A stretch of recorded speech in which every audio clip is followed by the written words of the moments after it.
Nalazimo se na mjestu na kojem je rođen fra Mirko Ćosić. Evo, okupili smo se večeras kako bismo rezimirali i zajedno sagledali slike koje su nastale u 6. mjesecu na likovnoj koloniji.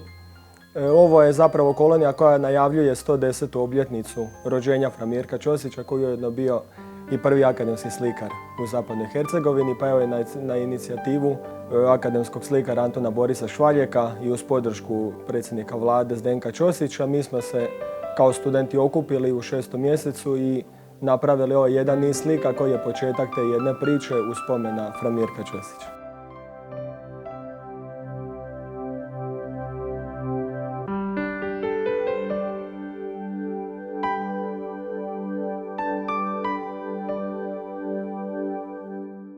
Ja sam čuo o fra Mirku priča kako je išao u prirodu.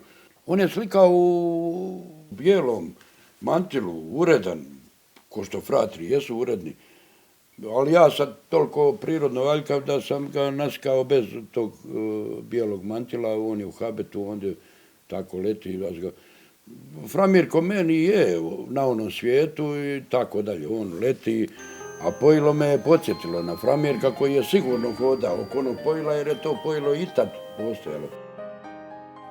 Motivi su dakle hercegovački s kojima su se naši studenti poneki prvi puta susreli i možda iz toga neka originalna kreativna ideja se izrodila upravo iz tog nekog susreta sa nečim novim, a opet toliko tradicionalnim i karakterističnim za ovo područje.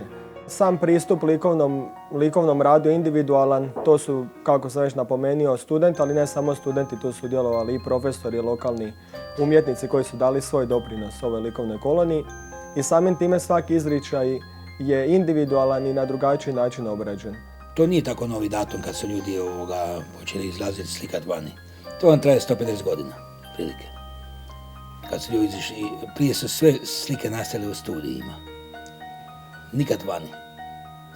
A ta moda izlaska je došla s impresionistima.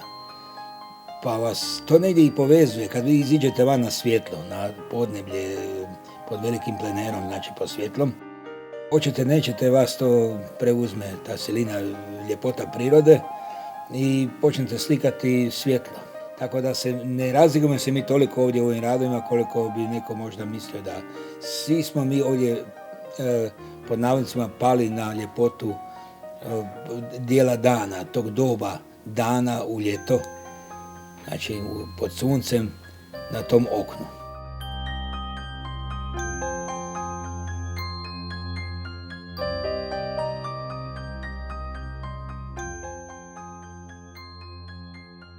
Mislim da je to jedan pomak, znači otići iz klase vani u prostor i osjetiti to kroz boju, kroz crtež i studenti koji nisu recimo ovdje domicilni po tom pitanju da osjete taj recimo taj kolorit koji ovdje na jedan način je prisutan. Za razliku od recimo nas koji to opet drugačije osjećamo u onom smislu kad je pitanje tih nekakvih drugih krajolika i tako dalje. Ja ne znam kakva umjetnost može živjeti bez osjetila. I važno je izložiti čovjeka svim čulima da progovori. Ništa ne može oživiti osjetila nego priroda. Na tome treba izlagati studente prirodi.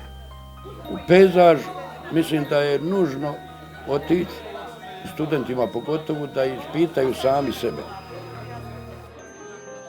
Koliko je ko individualno tu različit, zavisi od njegovog, ne znam, habitusa kakav ima već. Neko je više crtač, neko je više čovjek kolorist koji vrata više bojama, ili je recimo ekspresivan više, ili je nadrealističan i tako. Uglavnom, to je to. U tom jednom motivu vi možete naći desetke sitnih razlika. Jer niko ne gleda, svaki gleda svojim očima.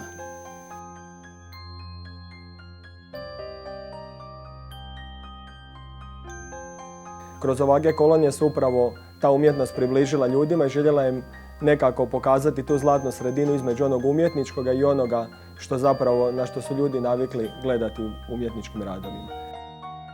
Iduća godina je 110. obljetnica od rođenja fra Mirka Ćosića i u tu svrhu će biti održana i druga ova kolonija, što je jedan idealan začetak te jedne priče koja će ovdje u Bukovu zaživjeti na mjestu njegovog rođenja kao jedna lijepa umjetnička priča i odnosno jedan veliki doprinos i lokalnih umjetnika i studenata akademije u kulturnom razvoju Hercegovine.